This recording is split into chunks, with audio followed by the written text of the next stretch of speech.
اور میں اپنے آپ کو پاک صاف نہیں کہتا، کیونکہ نفس امارہ انسان کو برائی ہی سکھاتا رہتا ہے، مگر یہ کہ میرا پروردگار رحم فرمائے۔ بے شک میرا پروردگار بخشنے والا ہے، مہربان ہے۔ اور بادشاہ نے حکم دیا کہ اسے میرے پاس لاؤ، میں اسے اپنا مصاحب خاص بناؤں گا۔ پھر جب ان سے گفتگو کی تو کہا کہ آج سے تم ہمارے ہاں صاحب منزلت ہو اور صاحب اعتبار ہو۔ یوسف نے کہا مجھے زرعی پیداوار پر مقرر کر دیجئے، کیونکہ میں حفاظت بھی کر سکتا ہوں اور اس کام سے واقف بھی ہوں۔ اس طرح ہم نے یوسف کو ملک مصر میں جگہ دی اور وہ اس ملک میں جہاں چاہتے تھے رہتے تھے۔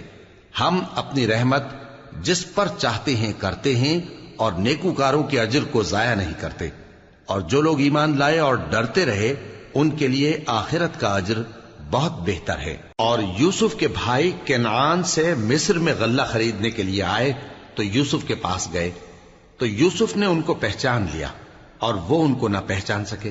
اور جب یوسف نے ان کے لیے ان کا سامان تیار کر دیا تو کہا کہ پھر آنا تو جو باپ کی طرف سے تمہارا ایک اور بھائی ہے اسے بھی میرے پاس لیتے آنا۔ کیا تم نہیں دیکھتے کہ میں ناب بھی پوری پوری دیتا ہوں اور مہمانداری بھی خوب کرتا ہوں؟ اب اگر تم اسے میرے پاس نہ لاؤ گے تو نہ تمہیں میرے ہاں سے غلہ ملے گا اور نہ تم میرے پاس ہی آ سکو گے۔ انہوں نے کہا کہ ہم اس کے بارے میں اس کے والد کو پھسلائیں گے اور ہم یہ کام کر کے رہیں گے۔ اور یوسف نے اپنے خدام سے کہا کہ ان کا سرمایہ یعنی غلے کی قیمت ان کے سامان میں رکھ دو۔ عجب نہیں کہ جب یہ اپنے اہل و عیال میں جائیں تو اسے پہچان لیں، اور عجب نہیں کہ یہ پھر یہاں آئے۔ بس جب وہ اپنے والد کے پاس واپس گئے تو کہنے لگے کہ ابا ہمارے لیے غلے کی بندش کر دی گئی ہے، تو ہمارے ساتھ ہمارے بھائی کو بھیج دیجئے تاکہ ہم پھر غلہ لائیں اور ہم اس کے نگہبان ہیں۔ یعقوب نے کہا کہ میں اس کے بارے میں تمہارا اعتبار نہیں کرتا، مگر ویسا ہی جیسا پہلے اس کے بھائی کے بارے میں کیا تھا، سو اللہ ہی بہتر نگہبان ہے اور وہ سب سے زیادہ رحم کرنے والا ہے۔ اور جب انہوں نے اپنا اسباب کھولا تو دیکھا کہ ان کا سرمایہ واپس کر دیا گیا ہے۔ کہنے لگے ابا ہمیں اور کیا چاہیے؟ دیکھیے یہ ہماری پونجی بھی ہمیں واپس کر دی گئی ہے، اور ہم اپنے اہل و عیال کے لیے پھر غلہ لائیں گے اور اپنے بھائی کی نگہبانی کریں گے، اور ایک بار شتر زیادہ لائیں گے کہ یہ غلہ جو ہم لائے ہیں تھوڑا ہے۔ یعقوب نے کہا کہ جب تک تم اللہ کا عہد نہ دو کہ اس کو میرے پاس صحیح و سالم لے آؤ گے، میں اسے ہرگز تمہارے ساتھ نہیں بھیجنے کا، مگر یہ کہ تم گھیر لیے جاؤ یعنی بے بس ہو جاؤ تو مجبوری ہے۔ پس جب انہوں نے والد کو اپنا قول دیا تو یعقوب نے کہا کہ جو قول و قرار ہم کر رہے ہیں اس کا اللہ ضامن ہے، اور فرمایا کہ اے میرے بیٹو ایک ہی دروازے سے داخل نہ ہونا بلکہ جدا جدا دروازوں سے داخل ہونا، اور میں اللہ کی تقدیر کو تو تم سے روک نہیں سکتا۔ بے شک حکم اللہ ہی کا ہے، میں اسی پر بھروسہ رکھتا ہوں، اور اہل توکل کو اسی پر بھروسہ رکھنا چاہیے۔ اور جب وہ ان مقامات سے داخل ہوئے جہاں جہاں سے داخل ہونے کے لیے ان کے والد نے ان سے کہا تھا، تو وہ تدبیر اللہ کے حکم کو ذرا بھی ٹال نہیں سکتی تھی۔ ہاں وہ یعقوب کے دل کی خواہش تھی جو انہوں نے پوری کی تھی، اور بے شک وہ صاحب علم تھے، کیونکہ ہم نے ان کو علم سکھایا تھا، لیکن اکثر لوگ نہیں جانتے۔ اور جب وہ لوگ یوسف کے پاس پہنچے تو یوسف نے اپنے حقیقی بھائی کو اپنے پاس جگہ دی اور کہا کہ میں تمہارا بھائی ہوں، تو جو سلوک یہ ہمارے ساتھ کرتے رہے ہیں اس پر افسوس نہ کرنا۔ پھر جب ان کا اسباب تیار کر دیا تو اپنے بھائی کے تھیلے میں آپ خورا رکھ دیا۔ پھر جب وہ آبادی سے باہر نکل گئے تو ایک پکارنے والے نے آواز دی کہ قافلے والو تم تو چور ہو۔ وہ ان کی طرف متوجہ ہو کر کہنے لگے کہ تمہاری کیا چیز کھوئی گئی ہے؟ وہ بولے کہ بادشاہ کا کٹورا کھویا گیا ہے، اور جو شخص اس کو لے کے آئے اس کے لیے ایک بار شتر انعام، اور میں اس کا ضامن ہوں۔ وہ کہنے لگے کہ اللہ کی قسم تم کو معلوم ہے کہ ہم اس ملک میں اس لیے نہیں آئے کہ خرابی کریں اور نہ ہم چوری کیا کرتے ہیں۔ وہ بولے کہ اگر تم جھوٹے نکلے یعنی چوری ثابت ہوئی تو اس کی سزا کیا؟ انہوں نے کہا کہ اس کی سزا یہ کہ جس کے تھیلے میں وہ دستیاب ہو وہی اس کا بدل قرار دیا جائے، ہم ظالموں کو یہی سزا دیا کرتی ہیں۔ پھر یوسف نے اپنے بھائی کے تھیلے سے پہلے ان کے تھیلوں کو دیکھنا شروع کیا، پھر اپنے بھائی کے تھیلے میں سے اس کو نکال لیا۔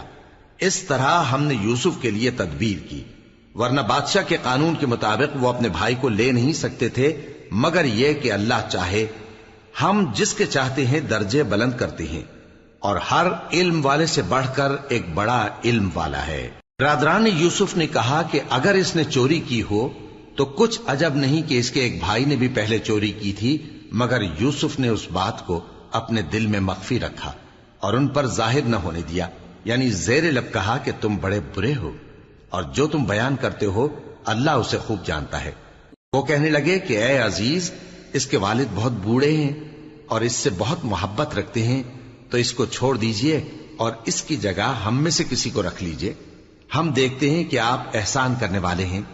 یوسف نے کہا کہ اللہ پناہ میں رکھے کہ جس شخص کے پاس ہم نے اپنی چیز پائی ہے اس کے سوا کسی اور کو پکڑ لیں، ایسا کریں تو ہم بڑے بے انصاف ہیں۔ آخر جب وہ اس سے نا امید ہو گئے تو الگ ہو کر صلاح کرنے لگے۔ سب سے بڑے نے کہا، کیا تم نہیں جانتے کہ تمہارے والد نے تم سے اللہ کا عہد لیا ہے اور اس سے پہلے بھی تم یوسف کے بارے میں قصور کر چکے ہو؟ تو جب تک والد صاحب مجھے اجازت نہ دیں میں تو اس جگہ سے ہلنے کا نہیں، یا اللہ میرے لیے کوئی فیصلہ کرے، اور وہ سب سے بہتر فیصلہ کرنے والا ہے۔ تم سب والد صاحب کے پاس واپس جاؤ اور کہو کہ ابا، آپ کے صاحبزادے نے وہاں جا کر چوری کی، اور ہم نے تو اپنی دانست کے مطابق آپ سے اس کے لے آنے کا عہد کیا تھا، مگر ہم غیب کی باتوں کے جاننے اور یاد رکھنے والے تو نہیں تھے، اور جس بستی میں ہم ٹھہرے تھے وہاں سے، یعنی اہل مصر سے، اور جس قافلے میں آئے ہیں اس سے دریافت کر لیجئے، اور ہم اس بیان میں بالکل سچے ہیں۔ جب انہوں نے یہ بات یعقوب سے آ کر کہی تو انہوں نے کہا کہ حقیقت یوں نہیں ہے، بلکہ یہ بات تم نے اپنے دل سے بنا لی ہے، تو صبر ہی بہتر ہے۔ عجب نہیں کہ اللہ ان سب کو میرے پاس لے آئے، بے شک وہ علم والا ہے، حکمت والا ہے۔ اور ان کے پاس سے چلے گئے اور کہنے لگے کہ ہائے افسوس یوسف پر، ہائے افسوس، اور رنج و الم میں ان کی آنکھیں سفید ہو گئیں اور ان کا دل غم سے بھر رہا تھا۔ بیٹے کہنے لگے کہ واللہ آپ تو یوسف کو اسی طرح یاد ہی کرتے رہیں گے یہاں تک کہ آپ گھل جائیں گے یا جان ہی دے دیں گے۔ انہوں نے کہا کہ میں تو اپنے غم و اندوہ کا اظہار اللہ سے کرتا ہوں، اور اللہ کی طرف سے وہ باتیں جانتا ہوں جو تم نہیں جانتے۔ اے بیٹو، یوں کرو کہ ایک دفعہ پھر جاؤ اور یوسف اور اس کے بھائی کو تلاش کرو، اور اللہ کی رحمت سے نا امید نہ ہونا کہ اللہ کی رحمت سے تو کافر لوگ ہی نا امید ہوا کرتے ہیں۔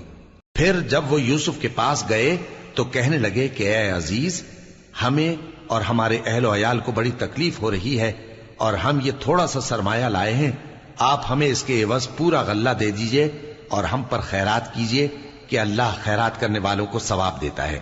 یوسف نے کہا، تمہیں معلوم ہے کہ جب تم نادانی میں پھنسے ہوئے تھے تو تم نے یوسف اور اس کے بھائی کے ساتھ کیا کیا تھا؟ وہ بولے، کیا واقعی تم ہی یوسف ہو؟ انہوں نے کہا، ہاں میں یوسف ہوں، اور بن یامین کی طرف اشارہ کر کے کہنے لگے، یہ میرا بھائی ہے، اللہ نے ہم پر بڑا احسان کیا ہے۔ جو شخص اللہ سے ڈرتا اور صبر کرتا ہے تو اللہ نیکوکاروں کا اجر ضائع نہیں کرتا۔ وہ بولے، اللہ کی قسم، اللہ نے تم کو ہم پر فضیلت بخشی ہے اور بے شک ہم خطاکار تھے۔ یوسف نے کہا کہ آج کے دن تم پر کوئی ملامت نہیں، اللہ تم کو معاف کرے، اور وہ سب سے بڑھ کر رحم کرنے والا ہے۔ یہ میرا کرتا لے جاؤ، پھر اسے والد صاحب کے منہ پر ڈال دینا تو وہ بینا ہو جائیں گے، اور اپنے تمام اہل و عیال کو میرے پاس لے آؤ۔ اور جب قافلہ مصر سے روانہ ہوا تو ان کے والد کہنے لگے کہ اگر مجھ کو یہ نہ کہو کہ بوڑھا بہک گیا ہے تو مجھے تو یوسف کی بو آ رہی ہے۔ وہ بولے کہ واللہ آپ اسی قدیم غلطی میں مبتلا ہیں۔ مگر جب خوشخبری دینے والا آپ پہنچا تو اس نے کرتا ان کے منہ پر ڈال دیا، سو وہ بینا ہو گئے، اور بیٹوں سے کہنے لگے، کیا میں نے تم سے نہیں کہا تھا کہ میں اللہ کی طرف سے وہ باتیں جانتا ہوں جو تم نہیں جانتے؟ بیٹوں نے کہا کہ ابا، ہمارے لیے ہمارے گناہ کی مغفرت مانگیے، بے شک ہم خطاکار تھے۔ فرمایا، میں اپنے پروردگار سے تمہارے لیے بخشش مانگوں گا، بے شک وہ بخشنے والا ہے، مہربان ہے۔ پھر جب یہ سب لوگ یوسف کے پاس پہنچے تو انہوں نے اپنے والدین کو اپنے پاس جگہ دی اور کہا، مصر میں داخل ہو جائیے، اللہ نے چاہا تو امن و امان سے رہیے گا۔ اور اپنے والدین کو تخت پر بٹھایا اور سب ان کے آگے سجدے میں گر پڑے۔ اور اس وقت یوسف نے کہا، ابا جان، یہ میرے اس خواب کی تعبیر ہے جو میں نے پہلے بچپن میں دیکھا تھا، میرے پروردگار نے اسے سچ کر دیا اور اس نے مجھ پر بہت سے احسان کیے ہیں کہ مجھ کو قید خانے سے نکالا، اور اس کے بعد کہ شیطان نے مجھ میں اور میرے بھائیوں میں فساد ڈال دیا تھا، آپ کو گاؤں سے یہاں لایا۔ بے شک میرا پروردگار جو چاہتا ہے تدبیر سے کرتا ہے، وہ علم والا ہے، حکمت والا ہے۔ جب یہ سب باتیں ہو لیں تو یوسف نے اللہ سے دعا کی کہ اے میرے پروردگار، تو نے مجھ کو حکومت سے نوازا اور خوابوں کی تعبیر کا علم بخشا۔ اے آسمانوں اور زمین کے پیدا کرنے والے، تو ہی دنیا اور آخرت میں میرا کارساز ہے۔ تو مجھے دنیا سے اپنی اطاعت کی حالت میں اٹھائیو اور آخرت میں اپنے نیک بندوں میں داخل کیجو۔ اے پیغمبر، یہ اخبار غیب میں سے ہیں جو ہم تمہاری طرف بھیجتے ہیں۔ اور جب برادران یوسف نے اپنی بات پر اتفاق کیا تھا اور وہ فریب کر رہے تھے تو تم ان کے پاس تو نہ تھے، اور بہت سے آدمی گو تم کتنی خواہش کرو ایمان لانے والے نہیں ہیں، اور تم ان سے اس خیر خواہی کا کچھ صلہ بھی تو نہیں مانگتے۔ یہ قرآن اور کچھ نہیں تمام جہانوں کے لیے نصیحت ہے، اور آسمان و زمین میں بہت سی نشانیاں ہیں جن پر سے یہ گزرتے ہیں اور ان کو نظر انداز کر دیتے ہیں، اور یہ اکثر اللہ پر ایمان نہیں رکھتے مگر اس کے ساتھ شرک بھی کرتے ہیں۔ تو کیا یہ اس بات سے بے خوف ہیں کہ ان پر اللہ کا عذاب نازل ہو کر ان کو ڈھانپ لے، یا ان پر ناگہاں قیامت آ جائے اور انہیں خبر بھی نہ ہو؟ کہہ دو میرا رستہ تو یہ ہے، میں اللہ کی طرف بلاتا ہوں سمجھ بوجھ کر، میں بھی لوگوں کو اللہ کی طرف بلاتا ہوں اور میرے پیراؤ بھی، اور اللہ پاک ہے اور میں شرک کرنے والوں میں سے نہیں ہوں۔ اور ہم نے تم سے پہلے بستیوں کے رہنے والوں میں سے مرد ہی بھیجے تھے جن کی طرف ہم وہی بھیجتے تھے۔ کیا ان لوگوں نے ملک میں سیر و سیاحت نہیں کی کہ دیکھ لیتے کہ جو لوگ ان سے پہلے تھے ان کا انجام کیا ہوا؟ اور متقیوں کے لیے آخرت کا گھر بہت اچھا ہے، کیا تم سمجھتے نہیں؟ یہاں تک کہ جب پیغمبر نا امید ہو گئے اور انہوں نے خیال کیا کہ اپنی نصرت کے بارے میں جو بات انہوں نے کہی تھی اس میں وہ سچے نہ نکلے، تو ان کے پاس ہماری مدد آ پہنچی، پھر جسے ہم نے چاہا بچا دیا، اور ہمارا عذاب اتر کر گناہگار لوگوں سے پھیرا نہیں کرتا۔ ان کے قصے میں عقل مندوں کے لیے عبرت ہے۔ یہ قرآن ایسی بات نہیں ہے جو اپنے دل سے بنائی گئی ہو، بلکہ جو کتابیں اس سے پہلے نازل ہوئی ہیں ان کی تصدیق کرنے والا ہے، اور ہر چیز کی تفصیل کرنے والا، اور مومنوں کے لیے ہدایت اور رحمت ہے۔ شروع اللہ کا نام لے کر جو بڑا مہربان نہایت رحم والا ہے۔ الف لام میم را۔ اے نبی، یہ کتاب الہی کی آیتیں ہیں، اور جو کچھ تمہارے پروردگار کی طرف سے تم پر نازل ہوا ہے حق ہے، لیکن اکثر لوگ ایمان نہیں لاتے۔ اللہ وہی تو ہے جس نے ستونوں کے بغیر آسمان جیسا کہ تم دیکھتے ہو اتنے اونچے بنائے، پھر عرش پر جلوہ افروز ہوا اور سورج اور چاند کو کام میں لگا دیا، ہر ایک میعاد معین تک گردش کر رہا ہے۔ وہی دنیا کے کاموں کا انتظام کرتا ہے، اس طرح وہ اپنی آیتیں کھول کھول کر بیان کرتا ہے کہ تم اپنے پروردگار کے روبرو جانے کا یقین کرو۔ اور وہی ہے جس نے زمین کو پھیلایا اور اس میں پہاڑ اور دریا پیدا کیے اور ہر طرح کے میووں کی دو دو قسمیں بنائیں۔ وہی رات کو دن کا لباس پہناتا ہے، غور کرنے والوں کے لیے اس میں بہت سی نشانیاں ہیں۔ اور زمین میں کئی طرح کے قطعات ہیں ایک دوسرے سے ملے ہوئے، اور انگور کے باغ اور کھیتی اور کھجور کے درخت، بعض کی بہت سی شاخیں ہیں اور بعض کی اتنی نہیں ہوتی، باوجود کہ پانی سب کو ایک ہی ملتا ہے۔ اور ہم بعض میووں کو بعض پر لذت میں فضیلت دیتی ہیں، اور اس میں سمجھنے والوں کے لیے بہت سی نشانیاں ہیں۔ اگر تم عجیب بات سننی چاہو تو کافروں کا یہ کہنا عجیب ہے کہ جب ہم مر کر مٹی ہو جائیں گے تو کیا از سر نو پیدا ہوں گے؟ یہی لوگ ہیں جو اپنے پروردگار سے منکر ہوئے ہیں، اور یہی ہیں جن کی گردنوں میں طوق ہوں گے، اور یہی اہل دوزخ ہیں کہ ہمیشہ اس میں جلتے رہیں گے۔ اور یہ لوگ بھلائی سے پہلے تم سے برائی جلدی سے مانگتے ہیں، یعنی طالب عذاب ہیں، حالانکہ ان سے پہلے عذاب واقع ہو چکے ہیں۔ اور تمہارا پروردگار لوگوں کو باوجود ان کی بے انصافیوں کے معاف کرنے والا ہے، اور بے شک تمہارا پروردگار سخت عذاب دینے والا ہے۔ اور کافر لوگ کہتے ہیں کہ اس پیغمبر پر اس کے پروردگار کی طرف سے کوئی نشانی کیوں نازل نہیں ہوئی؟ اے نبی، تم تو صرف خبردار کرنے والے ہو، اور ہر ایک قوم کے لیے رہنما ہوا کرتا ہے۔ اللہ ہی اس بچے سے واقف ہے جو عورت کے پیٹ میں ہوتا ہے، اور وہی پیٹ کے سکڑنے اور بڑھنے سے بھی واقف ہے، اور ہر چیز کا اس کے ہاں ایک اندازہ مقرر ہے۔ وہ چھپی اور ظاہر چیزوں کا جاننے والا ہے، سب سے بزرگ ہے، عالی رتبہ ہے۔ کوئی تم میں سے چپکے سے بات کہے یا پکار کر، یا رات کو کہیں چھپ جائے یا دن کی روشنی میں کھلم کھلا چلے پھرے، اللہ کے نزدیک برابر ہے۔ اس کے آگے اور پیچھے اللہ کے چوکیدار ہیں جو اللہ کے حکم سے اس کی نگرانی کرتے ہیں۔ اللہ اس نعمت کو جو کسی قوم کو حاصل ہے نہیں بدلتا جب تک کہ وہ اپنی حالت کو نہ بدلے، اور جب اللہ کسی قوم کے ساتھ برائی کا ارادہ کرتا ہے تو وہ پھر نہیں سکتی، اور اللہ کے سوا ان کا کوئی مددگار نہیں ہوتا۔ وہی تو ہے جو تم کو ڈرانے اور امید دلانے کے لیے بجلی دکھاتا اور بھاری بھاری بادل پیدا کرتا ہے، اور رعد اور فرشتے سب اس کے خوف سے اس کی تسبیح و تحمید کرتے رہتے ہیں۔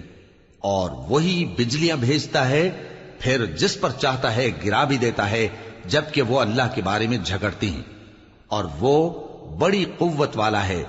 کام کا پکارنا تو اسی کا ہے، اور جن کو یہ لوگ اس کے سوا پکارتے ہیں وہ ان کی پکار کو کسی طرح قبول نہیں کرتے، مگر اس شخص کی طرح جو اپنے دونوں ہاتھ پانی کی طرف پھیلا دے تاکہ دور ہی سے اس کے منہ تک آ پہنچے، حالانکہ وہ اس تک کبھی بھی نہیں آ سکتا۔ اور اسی طرح کافروں کی پکار بیکار ہے۔ اور جتنی مخلوقات آسمانوں اور زمین میں ہے، خوشی سے یا ناخوشی سے اللہ کے آگے سجدہ کرتی ہے، اور ان کے سائے بھی صبح و شام سجدے کرتے ہیں۔ ان سے پوچھو کہ آسمانوں اور زمین کا پروردگار کون ہے؟ تم ہی کہہ دو کہ اللہ۔ ان سے کہو کہ کیا تم نے اللہ کو چھوڑ کر ایسے لوگوں کو کارساز بنایا ہے جو خود اپنے نفع و نقصان کا بھی اختیار نہیں رکھتے؟ کہو کیا اندھا اور آنکھوں والا برابر ہیں، یا اندھیرا اور اجالا برابر ہو سکتا ہے؟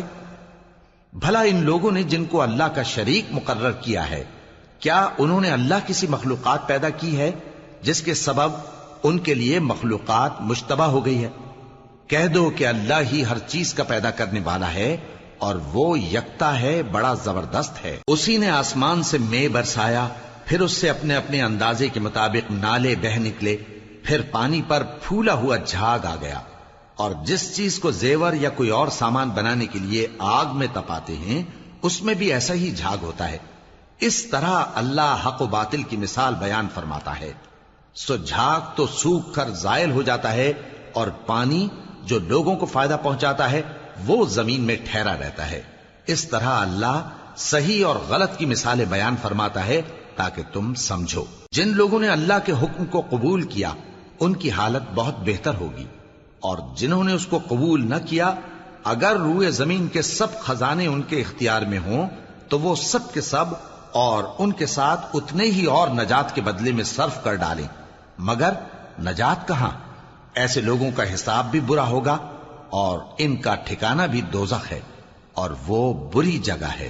بھلا جو شخص یہ جانتا ہے کہ جو کچھ تمہارے پروردگار کی طرف سے تم پر نازل ہوا ہے حق ہے، وہ اس شخص کی طرح ہے جو اندھا ہے؟ اور سمجھتے تو وہی ہیں جو عقل مند ہیں، جو اللہ کے عہد کو پورا کرتے ہیں اور قول و قرار کو نہیں توڑتے، اور جن رشتوں کے جوڑے رکھنے کا اللہ نے حکم دیا ان کو جوڑے رکھتے، اور اپنے پروردگار سے ڈرتے رہتے اور برے حساب سے خوف رکھتے ہیں۔ اور جو اپنے پروردگار کی خوشنودی حاصل کرنے کے لیے مصائب پر صبر کرتے ہیں اور نماز پڑھتے ہیں، اور جو مال ہم نے ان کو دیا ہے اس میں سے پوشیدہ اور ظاہر خرچ کرتے ہیں، اور نیکی سے برائی کو دور کرتے ہیں، یہی لوگ ہیں جن کے لیے عاقبت کا گھر ہے، یعنی ہمیشہ رہنے کے باغات جن میں وہ داخل ہوں گے، اور ان کے باپ دادوں اور بیویوں اور اولاد میں سے جو نیکوکار ہوں گے وہ بھی بہشت میں جائیں گے، اور فرشتے بہشت کے ہر ایک دروازے سے ان کے پاس آئیں گے اور کہیں گے تم پر سلام ہو، یہ تمہاری ثابت قدمی کا بدلہ ہے، اور عاقبت کا گھر خوب گھر ہے۔ اور جو لوگ اللہ سے پختہ عہد کر کے اس کو توڑ ڈالتے اور جن رشتوں کے جوڑے رکھنے کا اللہ نے حکم دیا ہے ان کو قطع کر دیتے اور ملک میں فساد کرتے ہیں، ایسوں پر لعنت ہے اور ان کے لیے برا انجام ہے۔ اللہ جس کا چاہتا ہے رزق فراخ کر دیتا ہے اور جس کا چاہتا ہے تنگ کر دیتا ہے۔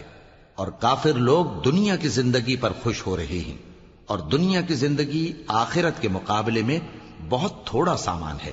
اور کافر کہتے ہیں کہ اس پیغمبر پر اس کے پروردگار کی طرف سے کوئی نشانی کیوں نازل نہیں ہوئی؟ کہہ دو کہ اللہ جسے چاہتا ہے گمراہ کرتا ہے، اور جو اس کی طرف رجوع ہوتا ہے اس کو اپنی طرف کا رستہ دکھاتا ہے، یعنی ان کو جو ایمان لاتے اور جن کے دل اللہ کی یاد سے آرام پاتے ہیں ان کو۔ اور سن رکھو کہ اللہ کی یاد سے ہی دل آرام پاتے ہیں۔ جو لوگ ایمان لائے اور عمل نیک کیے ان کے لیے خوشحالی اور عمدہ ٹھکانہ ہے۔ جس طرح ہم پہلے پیغمبر بھیجتے رہے ہیں اسی طرح اے نبی ہم نے تم کو اس امت میں جس سے پہلے بہت سی امتیں گزر چکی ہیں بھیجا ہے، تاکہ تم ان کو وہ کتاب جو ہم نے تمہاری طرف بھیجی ہے پڑھ کر سنا دو۔ اور یہ لوگ رحمان کو نہیں مانتے۔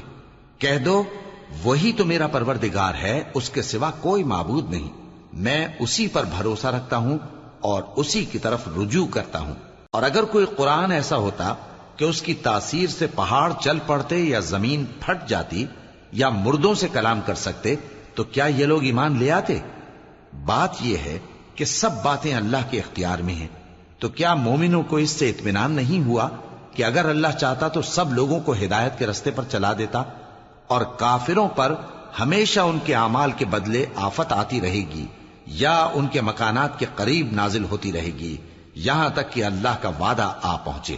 بے شک اللہ وعدہ خلاف نہیں کرتا۔ اور تم سے پہلے بھی رسولوں کے ساتھ تمسخر ہوتے رہے ہیں، تو میں نے کافروں کو مہلت دی، پھر میں نے ان کو پکڑ لیا، سو دیکھ لو کہ میرا عذاب کیسا رہا۔ تو کیا وہ جو ہر شخص کے اعمال کا نگراں و نگہبان ہے وہ بتوں کی طرح بے علم و بے خبر ہو سکتا ہے؟ اور ان لوگوں نے اللہ کے شریک مقرر کر رکھے ہیں۔ ان سے کہو کہ ذرا ان کے نام تو لو۔ کیا تم اسے ایسی چیزیں بتاتے ہو جو روئے زمین پر ہیں اور اسے معلوم نہیں، یا تم لوگ محض سطحی بات کی تقلید کرتے ہو؟ اصل یہ ہے کہ کافروں کو ان کے فریب خوبصورت معلوم ہوتے ہیں اور وہ ہدایت کے رستے سے روک لیے گئے ہیں، اور جسے اللہ گمراہ رہنے دے اسے کوئی ہدایت کرنے والا نہیں۔ ان کو دنیا کی زندگی میں بھی عذاب ہے اور آخرت کا عذاب تو بہت ہی سخت ہے، اور ان کو اللہ کے عذاب سے کوئی بھی بچانے والا نہیں۔ جس جنت کا پرہیزگاروں سے وعدہ کیا گیا ہے اس کی شان یہ ہے کہ اس کے نیچے نہریں بہ رہی ہیں، اس کے پھل ہمیشہ باقی رہنے والے ہیں اور اس کے سائے بھی۔ یہ ان لوگوں کا انجام ہے جو متقی ہیں، اور کافروں کا انجام دوزخ ہے۔ اور جن لوگوں کو ہم نے کتاب دی ہے وہ اس کتاب سے جو تم پر نازل ہوئی ہے خوش ہوتی ہیں، اور بعض فرقے اس کی بعض باتیں نہیں بھی مانتے۔ کہہ دو کہ مجھ کو یہی حکم ہوا ہے کہ اللہ ہی کی عبادت کروں اور اس کے ساتھ کسی کو شریک نہ بناؤں، میں اسی کی طرف بلاتا ہوں اور اسی کی طرف مجھے لوٹنا ہے۔ اور اسی طرح ہم نے اس قرآن کو عربی زبان کا فرمان بنا کر نازل کیا ہے، اور اگر تم علم آ جانے کے بعد ان لوگوں کی خواہشوں کے پیچھے چلو گے تو اللہ کے سامنے کوئی نہ تمہارا مددگار ہوگا اور نہ کوئی بچانے والا۔ اور اے نبی ہم نے تم سے پہلے بھی پیغمبر بھیجے تھے اور ان کو بیویاں اور اولاد بھی دی تھیں، اور کسی پیغمبر کے اختیار کی بات نہ تھی کہ اللہ کے حکم کے بغیر کوئی نشانی لے آتا۔ ہر حکم قضا کتاب میں لکھا ہوا ہے۔ اللہ جس چیز کو چاہتا ہے مٹا دیتا ہے اور جس کو چاہتا ہے باقی رکھتا ہے، اور اسی کے پاس اصل کتاب ہے۔ اور اگر ہم کوئی عذاب جس کا ان لوگوں سے وعدہ کرتے ہیں تمہیں دکھائیں، یعنی تمہارے روبرو ان پر نازل کریں، یا تمہاری مدت حیات پوری کر دیں، یعنی تمہارے انتقال کے بعد عذاب بھیجیں، تو تمہارا کام ہمارے احکام کا پہنچا دینا ہے اور ہمارا کام حساب لینا ہے۔ کیا انہوں نے نہیں دیکھا کہ ہم زمین کو اس کے کناروں سے گھٹاتے چلے آ رہے ہیں؟ اور اللہ جیسا چاہتا ہے حکم کرتا ہے، کوئی اس کے حکم کا رد کرنے والا نہیں، اور وہ جلد حساب لینے والا ہے۔ جو لوگ ان سے پہلے تھے وہ بھی بہتیری تدبیریں کرتے رہے ہیں، سو تدبیر تو سب اللہ ہی کی ہوتی ہے۔ ہر شخص جو کچھ کر رہا ہے اللہ اسے جانتا ہے، اور کافر جلد معلوم کر لیں گے کہ آخرت میں اچھا انجام کس کے لیے ہوتا ہے۔ اور کافر لوگ کہتے ہیں کہ تم پیغمبر نہیں ہو۔ کہہ دو کہ میرے اور تمہارے درمیان اللہ اور وہ شخص جس کے پاس کتاب آسمانی کا علم ہے بطور گواہ کافی ہے۔ شروع اللہ کا نام لے کر جو بڑا مہربان نہایت رحم والا ہے۔ الف لام را، یہ ایک پر نور کتاب ہے، اس کو ہم نے تم پر اس لیے نازل کیا ہے کہ تم لوگوں کو اندھیروں سے نکال کر روشنی کی طرف لے جاؤ، یعنی ان کے پروردگار کے حکم سے عزت والے خوبیوں والے مالک کے راستے کی طرف، یعنی اس اللہ کے راستے کی طرف کہ جو کچھ آسمانوں اور زمین میں ہے سب اسی کا ہے، اور ان کافروں کے لیے عذاب شدید کی وجہ سے تباہی اور بربادی مقدر ہے، جو آخرت کے مقابلے میں دنیاوی زندگی کو پسند کرتے اور لوگوں کو اللہ کے راستے سے روکتے اور اس میں کجی چاہتے ہیں۔ یہ لوگ بڑے دور کی گمراہی میں ہیں، اور ہم نے کوئی پیغمبر نہیں بھیجا مگر وہ اپنی قوم کی زبان بولتا تھا تاکہ انہیں احکام الہی کھول کھول کر بتا دے۔ پھر اللہ جسے چاہتا ہے گمراہ رہنے دیتا ہے اور جسے چاہتا ہے ہدایت دیتا ہے، اور وہ غالب ہے، حکمت والا ہے۔ اور ہم نے موسیٰ کو اپنی نشانیاں دے کر بھیجا کہ اپنی قوم کو تاریکیوں سے نکال کر روشنی میں لے جاؤ اور ان کو اللہ کے دن یاد دلاؤ، اور اس میں ان لوگوں کے لیے جو صابر و شاکر ہیں نشانیاں ہیں۔ اور جب موسیٰ نے اپنی قوم سے کہا کہ اللہ نے جو تم پر مہربانیاں کی ہیں ان کو یاد کرو، جبکہ اس نے تم کو فرعون کی قوم سے رہائی بخشی، وہ لوگ تمہیں برے برے عذاب دیتے تھے اور تمہارے بیٹوں کو مار ڈالتے تھے اور تمہاری لڑکیوں کو زندہ رہنے دیتے تھے، اور اس میں تمہارے پروردگار کی طرف سے بڑی آزمائش تھی۔ اور جب تمہارے پروردگار نے تم کو آگاہ کیا کہ اگر شکر کرو گے تو میں تمہیں زیادہ دوں گا، اور اگر ناشکری کرو گے تو یاد رکھو کہ میرا عذاب بھی سخت ہے۔ اور موسیٰ نے صاف صاف کہہ دیا کہ اگر تم اور جتنے اور لوگ زمین میں ہیں سب کے سب ناشکری کرو تو بھی اللہ بے نیاز ہے، قابل تعریف ہے۔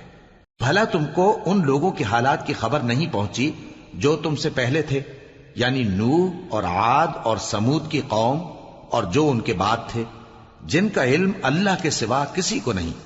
جب ان کے پاس ان کے پیغمبر نشانیاں لے کر آئے تو انہوں نے اپنے ہاتھ ان کے منہوں پر رکھ دیے کہ خاموش رہو، اور کہنے لگے کہ ہم تو تمہاری رسالت کو تسلیم نہیں کرتے، اور جس چیز کی طرف تم ہمیں بلاتے ہو ہم کو اس میں بھاری شک ہے۔ ان کے پیغمبروں نے کہا، کیا تم کو اللہ کے بارے میں شک ہے جو آسمانوں اور زمین کا پیدا کرنے والا ہے؟ وہ تمہیں اس لیے بلاتا ہے کہ تمہارے گناہ بخشے اور ایک مدت مقرر تک تم کو مہلت دے۔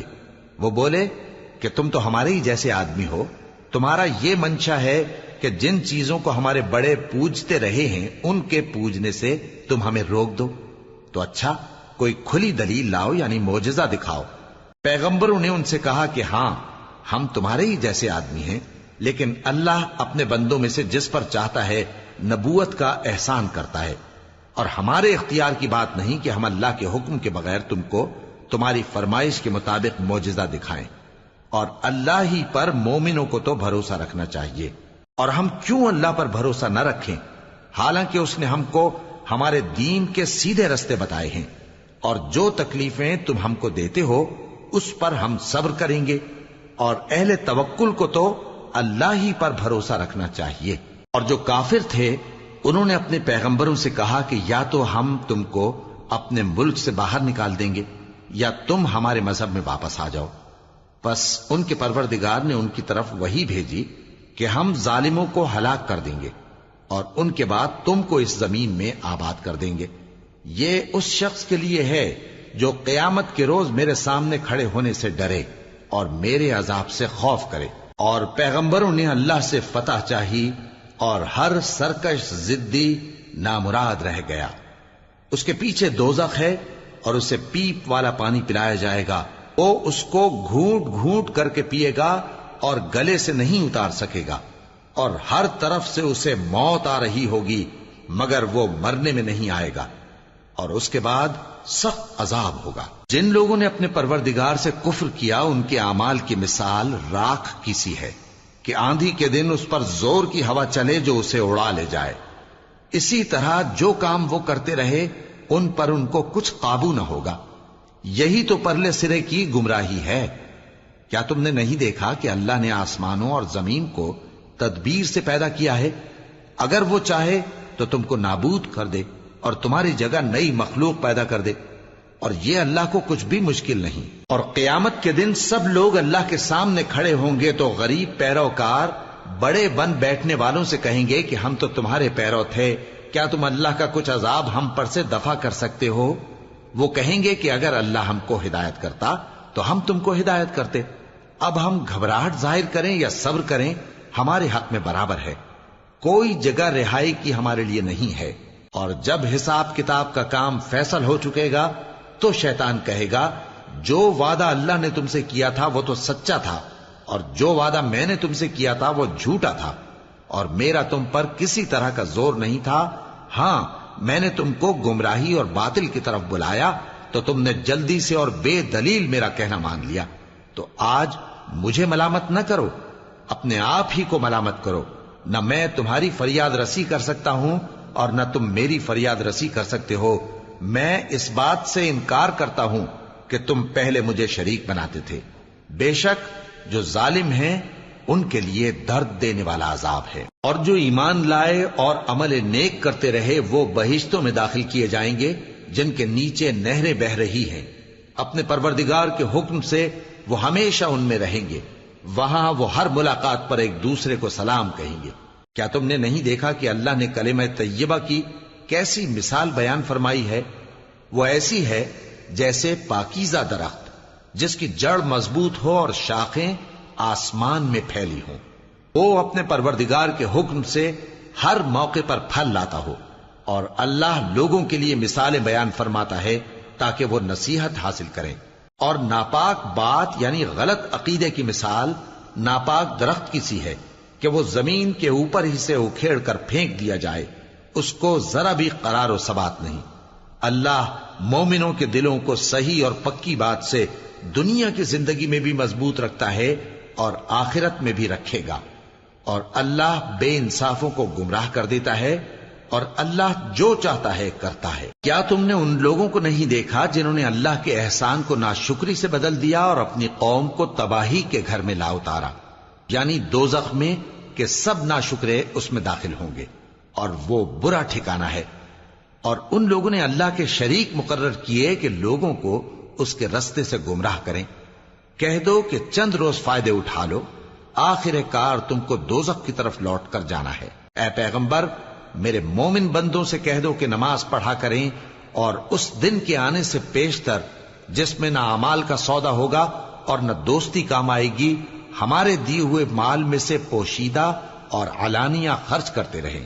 اللہ ہی تو ہے جس نے آسمانوں اور زمین کو پیدا کیا اور آسمان سے مے برسایا، پھر اس سے تمہارے کھانے کے لیے پھل پیدا کیے اور کشتیوں اور جہازوں کو تمہارے زیر فرمان کیا تاکہ وہ سمندر میں اس کے حکم سے چلیں، اور نہروں کو بھی تمہارے زیر فرمان کیا، اور سورج اور چاند کو تمہارے لیے کام میں لگا دیا کہ دونوں دن رات ایک ڈگر پر چل رہے ہیں، اور رات اور دن کو بھی تمہاری خاطر کام میں لگا دیا، اور جو کچھ تم نے مانگا سب میں سے تم کو عنایت کیا۔ اور اگر اللہ کے احسان گننے لگو تو شمار نہ کر سکو، مگر لوگ نعمتوں کا شکر نہیں کرتے۔ کچھ شک نہیں کہ انسان بڑا بے انصاف ہے، ناشکرا ہے۔ اور جب ابراہیم نے دعا کی کہ اے میرے پروردگار، اس شہر کو لوگوں کے لیے امن کی جگہ بنا دے، اور مجھے اور میری اولاد کو اس بات سے کہ بتوں کی پرستش کرنے لگیں بچائے رکھیو۔ اے پروردگار، انہوں نے بہت سے لوگوں کو گمراہ کیا ہے، سو جس شخص نے میرا کہا مانا وہ میرا ہے، اور جس نے میری نافرمانی کی تو تو بخشنے والا ہے، مہربان ہے۔ اے پروردگار، میں نے اپنی اولاد ایک وادی میں جہاں کھیتی نہیں، تیرے عزت و ادب والے گھر کے پاس لا بسائی ہے۔ اے پروردگار، تاکہ یہ نماز پڑھیں، سو تو لوگوں کے دلوں کو ایسا کر دے کہ ان کی طرف جھکے رہیں، اور ان کو میووں سے روزی دیتے رہنا تاکہ تیرا شکر کریں۔ اے پروردگار، جو بات ہم چھپاتے اور جو ظاہر کرتے ہیں تو سب جانتا ہے، اور اللہ سے کوئی چیز مخفی نہیں، نہ زمین میں نہ آسمان میں۔ اللہ کا شکر ہے جس نے مجھ کو بڑی عمر میں اسماعیل اور اسحاق بخشے، بے شک میرا پروردگار دعا سننے والا ہے۔ اے پروردگار، مجھ کو ایسی توفیق عنایت کر کہ نماز پڑھتا رہوں، اور میری اولاد کو بھی یہ توفیق بخش۔ اے پروردگار، میری دعا قبول فرما۔ اے پروردگار، حساب کتاب کے دن میری اور میرے ماں باپ کی اور مومنوں کی مغفرت کیجو۔ اور مومنوں، یہ نہ سمجھنا کہ یہ ظالم جو کام کر رہے ہیں اللہ ان سے بے خبر ہے۔ وہ ان کو اس دن تک مہلت دے رہا ہے جبکہ دہشت کے سبب آنکھیں پھٹی کی پھٹی رہ جائیں گی اور لوگ سر اٹھائے ہوئے میدان قیامت کی طرف دوڑ رہے ہوں گے۔ ان کی نگاہیں خود اپنی طرف لوٹ نہ سکیں گی اور ان کے دل مارے خوف کے ہوا ہو رہے ہوں گے۔ اور لوگوں کو اس دن سے آگاہ کر دو جب ان پر عذاب آ جائے گا۔ تب ظالم لوگ کہیں گے کہ اے ہمارے پروردگار، ہمیں تھوڑی سی مہلت عطا کر تاکہ ہم تیری دعوت توحید قبول کریں اور تیرے پیغمبروں کے پیچھے چلیں۔ تو جواب ملے گا، کیا تم پہلے قسمیں نہیں کھایا کرتے تھے کہ تم کو اس حال سے جس میں تم ہو زوال نہیں ہوگا؟ اور جو لوگ اپنے آپ پر ظلم کرتے تھے تم ان کے مکانوں میں رہتے تھے، اور تم پر ظاہر ہو چکا تھا کہ ہم نے ان لوگوں کے ساتھ کس طرح کا معاملہ کیا تھا، اور تمہارے سمجھانے کے لیے مثالیں بیان کر دی تھیں۔ اور انہوں نے بڑی بڑی تدبیریں کی، اور ان کی سب تدبیریں اللہ کے ہاں لکھی ہوئی ہیں۔ گو وہ تدبیریں ایسی غضب کی تھیں کہ ان سے پہاڑ بھی ٹل جائیں۔ تو ایسا خیال نہ کرنا کہ اللہ نے جو اپنے پیغمبروں سے وعدہ کیا ہے وہ اس کے خلاف کرے گا۔ بے شک اللہ زبردست ہے، بدلہ لینے والا ہے۔ جس دن یہ زمین دوسری ہی زمین بنا دی جائے گی اور آسمان بھی بدل دیے جائیں گے اور سب لوگ اللہ کے سامنے نکل کھڑے ہوں گے، جو یکتا ہے بڑا زبردست ہے۔ اور اس دن تم گناہگاروں کو دیکھو گے کہ زنجیروں میں جکڑے ہوئے ہیں، ان کے کرتے تارکول کے ہوں گے اور ان کے چہروں کو آگ لپٹ رہی ہوگی، یہ اس لیے کہ اللہ ہر شخص کو اس کے اعمال کا بدلہ دے۔ بے شک اللہ جلد حساب لینے والا ہے۔ یہ قرآن لوگوں کے نام اللہ کا پیغام ہے تاکہ ان کو اس سے ڈرایا جائے اور تاکہ وہ جان لیں کہ وہی اکیلا معبود ہے، اور تاکہ اہل عقل نصیحت حاصل کریں۔